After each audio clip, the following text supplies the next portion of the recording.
Assalamualaikum warahmatullahi wabarakatuh. Bismillah, alhamdulillah, wassalatu wassalamu ala rasulillah Sayyidina Muhammad bin Abdillah wa ala alihi wa sahbihi wa mawalah ma ba'du. Sekretaris pesantren yang kami hormati, Sekretaris Majelis Keluarga Kiai Haji Ahmad Fadail, Ketua Tim Pesantren Tangguh Kiai Haji Muhammad Aswa Samsudin, seluruhnya, dan sahabat-sahabat di seluruh Nusantara, alumni dan wali santri Hafidhukumullahu jami'ah. Dalam kesempatan kali ini kita jumpa bersama dengan 3 tokoh di pesantren dari unsur sekretaris pesantren, majelis keluarga, dan tim tangguh, tim pesantren tangguh untuk berbincang-bincang soal kondisi pesantren maupun hal-hal yang penting untuk disampaikan sebagai forum tabayun dan penyegaran serta hal-hal yang dilakukan di Pondok Pesantren Salafiyah Safiyah Sukoharjo. Selanjutnya untuk di sesi pertama kami berikan waktu kepada sekretaris pesantren untuk menyampaikan tentang bagaimana kondisi Pondok Pesantren Salafiyah Safiyah Sukoharjo baik dari sejak kembalinya santri ke Pondok Pesantren maupun pasca penerimaan santri baru. Kepada beliau sekretaris pesantren Bapak Dr. Khairul Anwar disilakan. Assalamualaikum warahmatullahi wabarakatuh. Waalaikumsalam. Alhamdulillah sampai saat ini kondisi Pondok Pesantren Salafiyah Safiyah Sukoharjo dalam keadaan baik dan stabil, dan kondisi santri keluarga besar Pondok Pesantren semuanya sehat walafiat, dan kegiatan dan aktivitas berjalan sebagaimana biasa. Kemudian kegiatan santri pada pagi hari setelah sekitar jam 6 sampai jam setengah 8, kemudian sore hari dari jam 15.30 sampai 16.30 aktivitasnya adalah kegiatan olahraga baik secara mandiri maupun kelompok di tempat-tempat yang telah disediakan di Pondok Pesantren. Yang paling banyak adalah di lapangan olahraga yang baru saja awal 2021 kemarin diresmikan oleh pengasuh Pondok Pesantren Salafiyah Safiyah Sukoharjo. Kemudian setelah mereka berolahraga, kalau pagi hari sekitar jam 7.30, kemudian mereka kembali ke asrama masing-masing untuk mandi dan sarapan pagi untuk sekaligus persiapan untuk mengikuti pengajian yang diselenggarakan oleh pengasuh pada jam 9.00 sampai waktu zuhur. Nah, pada jam 9 itu sebelum pengajian pengasuh dimulai dilakukan kegiatan pembacaan Ratibul Haddad dan pembacaan Hizbun Nawawi. Setelah itu pengasuh memberikan pengajian kitab Bidayatul Hidayah sampai menjelang waktu zuhur. Kemudian setelah waktu zuhur para santri dianjurkan untuk beristirahat atau makan siang dulu, kemudian istirahat. Kemudian setelah istirahat sore hari, sebagaimana saya sebutkan tadi, mereka melakukan kegiatan olahraga. Kemudian pada malam hari setelah maghrib mereka melakukan kegiatan pengajian di asrama masing-masing. Ada yang diajarkan Al-Quran, ada yang diajarkan kitab-kitab sebagaimana anjuran dari muassis pesantren bahwa santri wajib belajar kitab yang 4, ada Ta'limul Muta'alim, ada Sulam Safinah, ada Sulamut Taufik, kitab Hidayatul Hidayah. Untuk kitab Hidayatul Hidayah dibaca oleh pengasuh pagi hari. Selainnya itu diajarkan oleh para ketua kamar atau santri senior di asrama masing-masing. Kemudian setelah Isya mereka juga mengikuti pengajian sesuai dengan kemampuan masing-masing. Salah satunya diajarkan oleh Al-Mukarram Kiai Haji Afifuddin Muhajir. Kemudian setelah pengajian umum itu para santri mungkin kegiatan ekstra, ada yang belajar Al-Quran, ada yang belajar kitab secara mandiri, secara halakoh itu. Kemudian ada juga yang kegiatan ekstra, ada yang diskusi, ada yang latihan teater, ada yang puisi, kemudian ada juga yang latihan hadrah. Itu yang dilakukan oleh para santri sampai jam 20.30. Setelah itu sebagian santri ada yang melakukan aktivitas qiyamul lail dan yang tidak punya kewajiban istirahat. Begitu aktivitas pesantren. Kemudian jam 3 dini hari semuanya santri harus bangun kembali untuk melaksanakan sholat tahajud bersama hingga pagi hari dengan membaca zikir dan wirid sebagaimana ditetapkan pondok pesantren. Nah, ba'da subuh mereka juga membaca zikir-zikir termasuk salat berjanji sebagaimana ditetapkan oleh pengasuh pondok pesantren. Itu aktivitas dilakukan oleh para santri di pondok pesantren.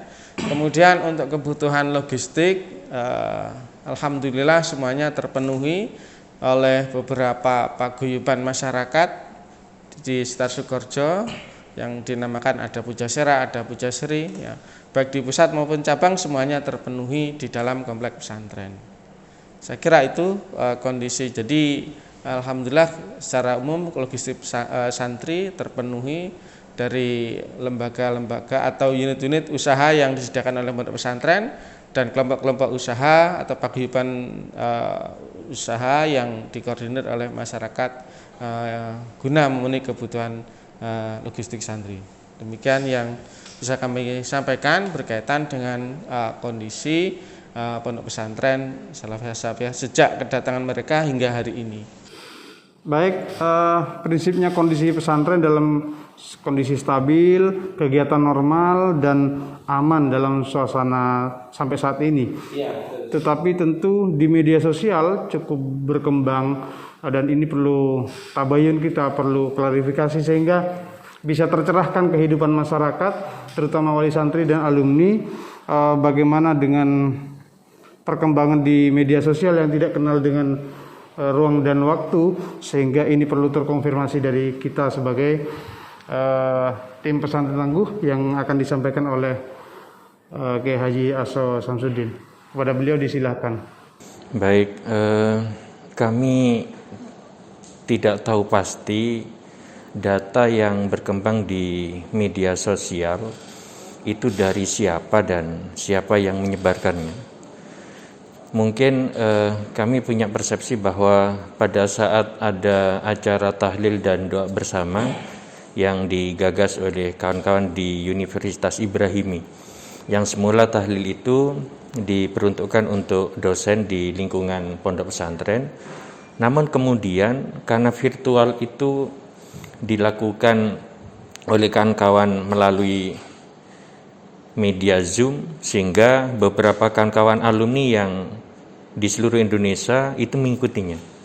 Nah, kemudian dilalah di situ juga beberapa nama alumni yang wafat di berbagai kabupaten itu masuk di tawasulan itu, sehingga seolah-olah data itu semakin banyak, padahal di sana yang meninggal alumni kita di berbagai daerah tidak semuanya COVID.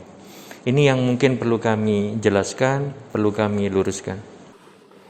Baik, kesimpang siuran informasi di masyarakat ini saya pikir sudah clear pada situasi ini, termasuk bagaimana perkembangan terakhir pasca wafatnya pemangku Mahat Ali, Nyai Hajah Sofiatul Widat. Tentu ini perlu juga terkonfirmasi dan dijelaskan kepada masyarakat agar senyum wali santri dan alumni ini tetap bisa terobati untuk keberlangsungan pondok pesantren. Mohon kepada Sekretaris Majelis Keluarga Kiai Haji Ahmad Fadhil untuk menjelaskan tentang pasca kondisi Mahat Ali saat ini. Dipersilakan. Baik, terima kasih.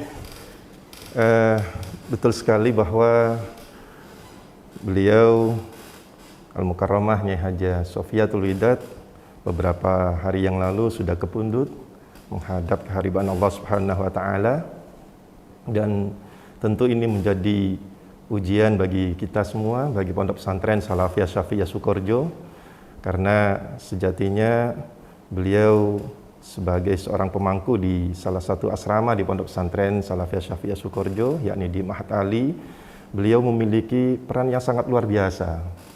Selain bagian daripada keluarga besar Pondok Pesantren, beliau juga ngayomi dan memiliki hubungan emosional yang teramat sangat dekat dengan para santri.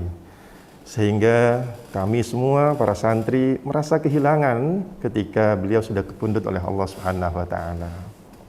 Namun demikian tentu kita tidak bisa dan tidak boleh terlarut begitu saja berkepanjangan dengan kedukaan ini. Insyaallah mudah-mudahan berkat doa dari semua pihak, dari para wali santri, alumni, terutama guru-guru kita semua, Allah akan memberikan ganti yang lebih baik untuk Pondok Pesantren Salafiyah Syafi'iyah Sukorejo. Kemudian berkaitan dengan wafatnya beliau, almarhumah Nyai Hajah Sofiatul Widad, dapat kami sampaikan bahwa beliau termasuk salah satu tokoh yang memiliki mobilitas yang relatif tinggi. Artinya keberadaan daripada Nyai Sofi ini selain kiprah di dalam pondok pesantren, beliau juga senang bersilaturahim, senang nyambangi para alumni yang sudah hidup bermasyarakat di beberapa tempat, termasuk kegiatan-kegiatan sosial kemasyarakatan dan sosial keagamaan ini juga diikuti oleh beliau. Nah, yang mungkin juga perlu saya sampaikan, kira-kira pada tanggal 20 Juni kalau tidak salah, beliau itu sempat makan bersama dengan para santri. Nah, ini yang saya katakan bahwa beliau memiliki kedekatan emosional dengan para santri di Mahat Ali. Beliau sempat makan bersama dengan para santri dan kami pastikan kondisi beliau clear, sehat pada saat itu. Tidak ada gejala apapun, baik secara fisik maupun dari sisi tes kesehatan yang memang sudah rutin dilakukan oleh tim kesehatan Pondok Pesantren terhadap Ahlul Bait, umana, para santri dan seluruh warga pesantren, termasuk dan tidak terkecuali dilakukan terhadap beliau. Jadi kondisinya betul-betul masih sangat sehat, sangat bagus. Namun demikian, sekitar 1 atau 2 hari setelah makan bersama dengan para santri di Mahat Ali, beliau ada satu kepentingan ke Surabaya. Sepulangnya dari Surabaya ini kemudian beliau sudah ada rasa kurang enak badan. Istilah kita mungkin keseharian meriang lah, kira-kira begitu. Ditandai dengan panas suhu tubuh yang mulai agak meningkat, sudah mulai panas, ada demam pada diri beliau dan alhamdulillah beliau disiplin. Begitu beliau sudah kurang enak badan, beliau sudah mulai meriang, gerges begitu, beliau sudah mengisolasi diri. Karena memang ini yang diwanti-wanti oleh pengasuh, oleh tim pesantren tangguh kepada kami semua, kalau ada gejala seringan apapun, kita usahakan untuk mengisolasi diri. Dan beliau disiplin untuk mengikuti itu semua. Beliau sudah mengisolasi diri, ada di kamar, tidak ada interaksi dengan para santri, yang ada hanya santri penghikmat yang jumlahnya hanya 2 orang, ini yang mendampingi dan membersamai beliau. Dan seluruh kebutuhan harian beliau dipenuhi oleh 2 orang santri penghikmat ini, sehingga praktis aktivitas para santri di Pondok Pesantren Salafiyah Syafi'iyah Sukorejo secara keseluruhan maupun santri yang ada di Mahat Ali ini sudah terputus, sudah steril ketika beliau sudah merasa tidak enak badan itu. Dan begitu kita memutuskan untuk membawa beliau untuk berobat ke dokter, ke salah satu dokter spesialis di Kabupaten Situbondo, lalu kemudian kita lakukan beberapa langkah-langkah, terutama di asrama Mahat Ali. Para santri kita lakukan pemeriksaan tidak hanya terhadap santri penghikmat yang 2 orang yang membersamai beliau, tetapi seluruh santri penghikmat yang ada dan tercatat sebagai bagian daripada kabule, kira-kira begitu, ini dilakukan pemeriksaan. Termasuk juga terhadap tenaga-tenaga juru masak yang ada di dapur Mahat Ali juga dilakukan pemeriksaan. Insya Allah ada 15 sampai dengan 18 orang santri penghikmat yang seketika pada saat Nyai Sofi sudah dibawa ke rumah sakit, di hari pertama ini langsung dilakukan pemeriksaan. Alhamdulillah, biidznillah, pertolongan Allah diberikan kepada kita semua keluarga besar Pondok Pesantren Salafiyah Syafi'iyah Sukorejo. 15 sampai dengan 18 orang santri penghidmat di Mahat Ali semuanya clear, sehat. Tidak ada indikasi paparan yang membahayakan, juga dari sisi fisik juga baik-baik saja. Kemudian hasil pemeriksaan juga tidak ada yang menunjukkan ke arah yang mengkhawatirkan. Pun demikian, sebagai satu langkah antisipasi dari pondok pesantren, dan ini saya menyampaikan terima kasih kepada tim pesantren Tangguh, sebagai satu langkah antisipasi dari pondok pesantren, santri penghidmat yang jumlahnya 15 sampai dengan 18 orang itu, sekalipun kondisinya baik, hasil pemeriksaannya tidak mengkhawatirkan, ini tetap dilakukan evakuasi dan pemisahan dengan santri yang lain. Dilakukan semacam isolasi, kira-kira demikian. Dan seluruh kebutuhan logistik, kebutuhan makan, kebutuhan harian mereka dipenuhi oleh pondok pesantren. Dan informasi terakhir dari tim kesehatan, ketika dilakukan pemeriksaan sehari 2 kali oleh tim kesehatan terhadap 18 orang santri penghidmat ini, sampai hari ini semuanya bagus. Semuanya tidak ada penurunan kesehatan sedikit pun.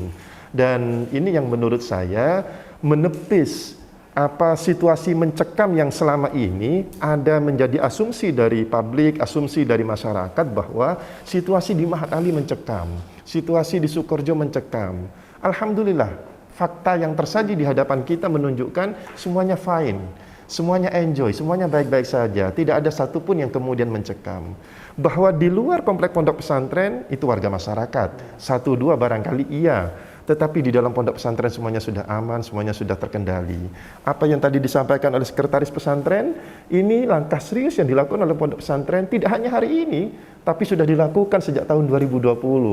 Dan insya Allah saya yakin bahwa langkah terukur yang dilakukan oleh pondok pesantren ini juga berdasarkan pada kajian, berdasarkan pada parameter.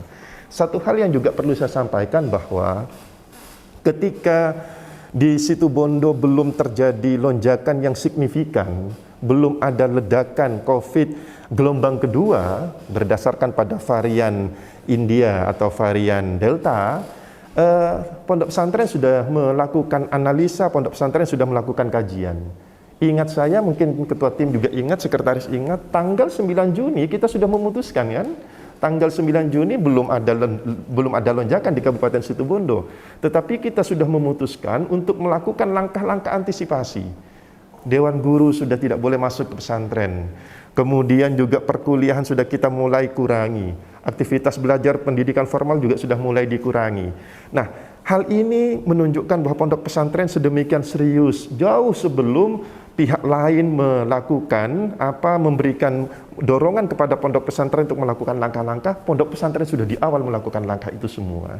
Dan ini yang menurut saya menjadi catatan bersama bahwa wali santri tidak perlu khawatir. Wali santri tidak perlu ada kecemasan yang berlebih-lebihan.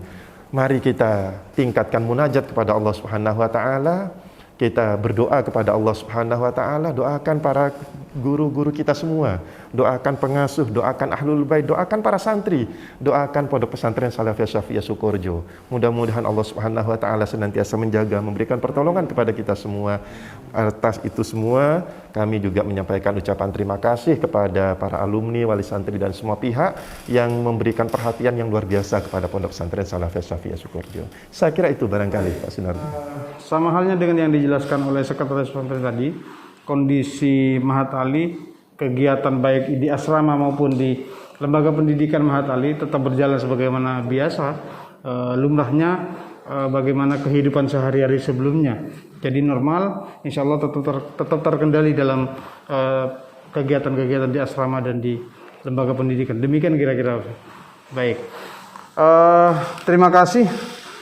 Saya pikir tentang bagaimana kondisi pesantren, terus bagaimana menyikapi tentang media sosial, bagaimana tentang situasi Mahat Ali pasca wafatnya pemangku.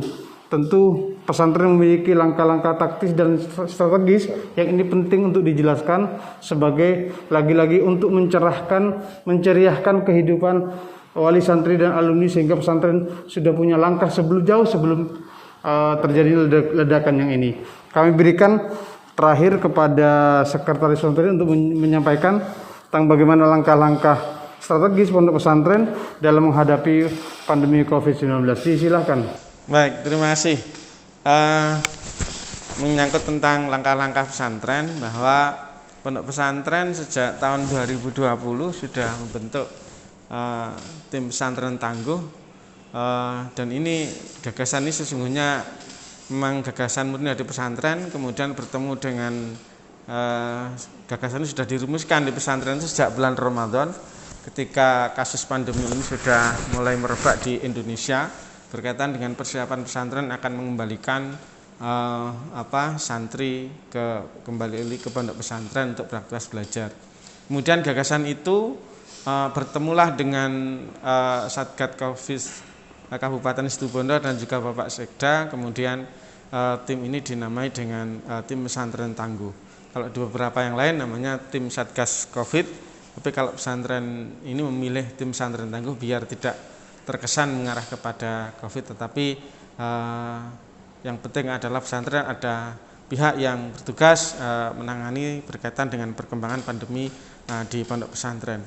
Nah, tim ini sejak dibentuk telah melakukan kerjasama dan juga mengikuti pelatihan-pelatihan yang diselenggarakan oleh Satgas Covid-19 pengurus pusat RMI PBNU. Jadi ada 3 kali kita terlibat di dalam pelatihan tentang sosialisasi bagaimana pencegahan pandemi di pondok pesantren. Selain itu juga tim ini telah melakukan kerjasama dengan pemerintah daerah baik provinsi maupun kabupaten, khususnya dinas kesehatan. Nah, beberapa langkah yang telah ditetapkan bahwa pada tahun 2020 kita sudah membatasi akses santri untuk bergumul dengan masyarakat sehingga santri semuanya di dalam komplek pesantren. Atas masukan dari wali santri, kebijakan ini pada tahun 2021 juga terus dikembangkan, tetap dijalankan sampai sekarang. Jadi semua santri baik musad maupun cabang semuanya ada di dalam kompleks pesantren.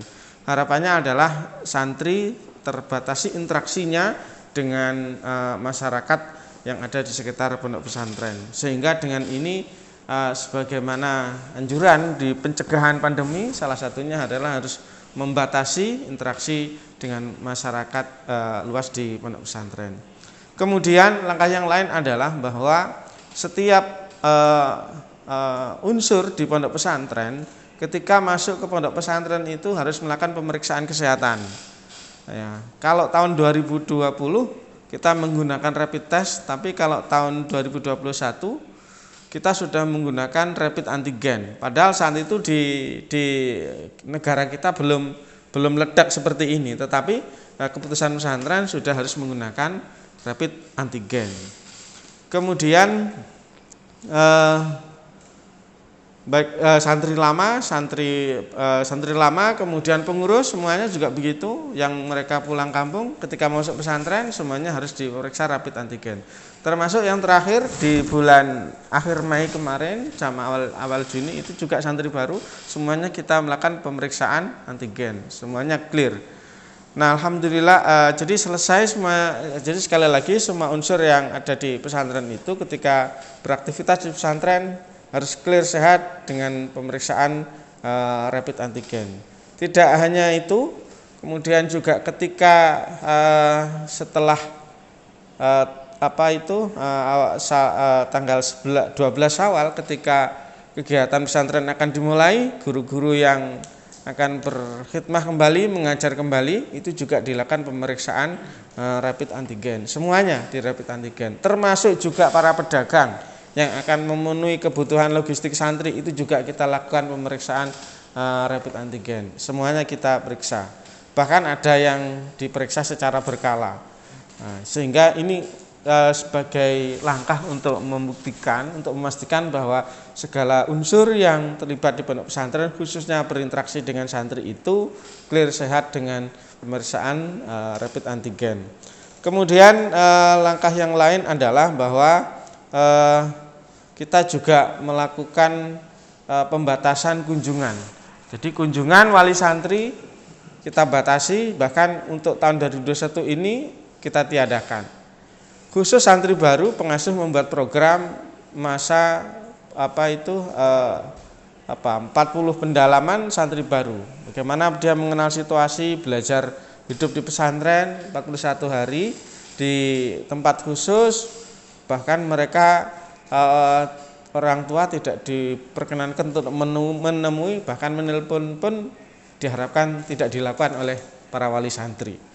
Nah, itu yang dilakukan oleh pondok pesantren. Kemudian tadi sudah disebutkan oleh Sekretaris Ahlul Bait bahwa pesantren juga melakukan kajian terhadap pandemi yang terjadi di Indonesia. Maka persis setelah penerimaan santri baru ketika di Bangkalan sudah mulai muncul, saat itu kalau selain Bangkalan juga di Kudus kalau tidak salah, yang dipublish oleh PPRMI PBNU, maka di pesantren yang semula dari tanggal 20-an kita sudah mulai tanggal 24 kita sudah mulai pembelajaran, maka sejak tanggal 10 kegiatan di pesantren sudah di stop oleh pengasuh. Guru-guru dari luar yang tadi sudah diperiksa kesehatannya untuk sementara waktu di stop, kegiatan diganti dengan pengajian saja. Jadi kegiatan madrasah yang melibatkan para guru, para dosen di luar komplek pesantren semuanya di stop terlebih dahulu, kegiatan pesantren dikembalikan kepada kegiatan pesantren yang hakiki. Sekali lagi ini tujuannya adalah untuk membatasi interaksi orang luar yang perkembangan pandemi di luar gejalanya meningkat, saat pesantren sudah melakukan pembatasan sehingga santri betul-betul bebas interaksi dengan orang luar. Kemudian dari data dari beberapa langkah itu, alhamdulillah dari fakta tahun 2020 ya, dan santri juga semuanya sehat, tidak ada yang ada gejala mengarah kepada COVID-19, dan juga tahun 2021 ini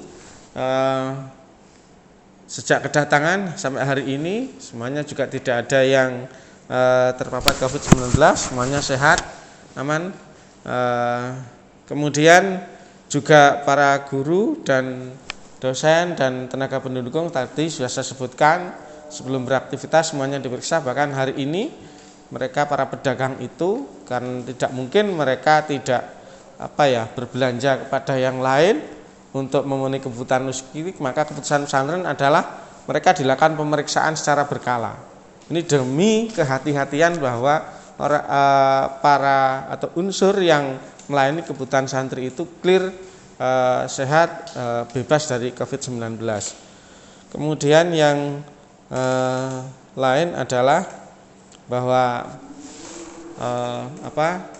kita juga melakukan langkah-langkah seperti tadi sampaikan oleh tim pesantren tangguh, bahwa kita juga melakukan pemeriksaan kepada santri. Tim kesehatan pesantren senantiasa turun ke kamar-kamar untuk memeriksa apakah ada santri yang sakit. Ketika ada yang sakit, biasanya sih sakit biasa, flu biasa, tapi seketika itu langsung diberi obat, dalam 1-2 hari dicek lagi semuanya, alhamdulillah sudah membaik.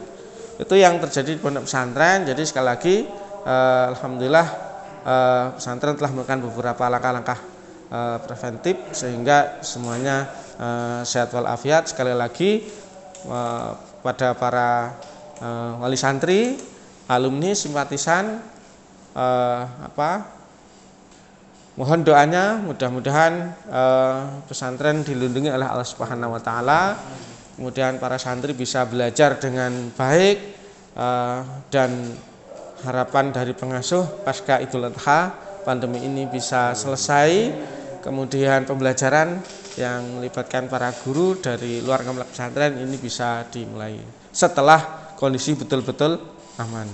Saya kira ini yang saya sampaikan. Terima kasih. Wassalamualaikum warahmatullahi wabarakatuh. Waalaikumsalam warahmatullahi wabarakatuh. Terima kasih, jazakumullah khairan. Jadi segala langkah dan upaya yang dilakukan oleh pesantren, baik didelegasikan kepada pesantren tangguh dan seterusnya, dalam rangka membentengi pesantren dan santri, karena ini merupakan amanah yang telah diberikan oleh masyayikh kita, dan amanah juga yang diberikan oleh para wali santri yang menitipkan putra-putrinya di Pondok Pesantren Salafiyah Safiyah Sukorejo. Jargon kita adalah santri sehat, pesantren kuat, Indonesia hebat. Kira-kira begitu yang akan menjadi langkah kita ke depan dan semangat bagi Pondok Pesantren Salafiyah Safiyah Sukorejo Situbondo. Terima kasih pada seluruh wali santri, Sebagaimana tadi disampaikan, mohon doa, semangat, tersenyum santri kita di Sukoharjo dalam keadaan sehat walafiat, aman dan normal dalam menjalankan kegiatan sehari-hari di pondok pesantren. Jazakumullahu khairan. Sampai jumpa di lain waktu. Semoga kita dalam lindungan dan pertolongan Allah Subhanahu wa taala. Wassalamualaikum warahmatullahi wabarakatuh.